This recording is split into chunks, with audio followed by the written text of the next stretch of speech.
არასამთავრობო ორგანიზაცია შეზღუდული შესაძლებლობის მქონე პირთა უფლებებისათვის საქართველოს მთავრობას ინიციატივით მიმართავს მიიღო შეზღუდული შესაძლებლობის მქონე პირთა დასაქმების შესახებ დადგენილება, სადაც გაწერილი იქნება კონკრეტული დამსაქმებლისა და დასაქმებულის ვალდებულებები საჯარო სამსახურებში შეშემო პირთა დასაქმების კვოტა. ორგანიზაციის ხელმძღვანელი მიიჩნევს, რომ აღნიშნული დადგენილება ხელს შეუწყობს მათი საცხოვრებელი პირობების გაუმჯობესებას.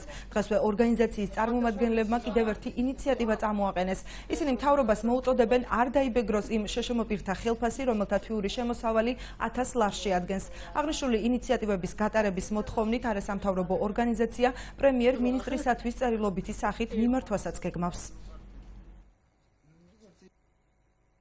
არასამთავრობო ორგანიზაცია შეშემო პირების უფლებებისათვის გამოდის ინიციატივით, რომ მთავრობამ მიიღოს დადგენილება შეშემო პირთა დასაქმების შესახებ.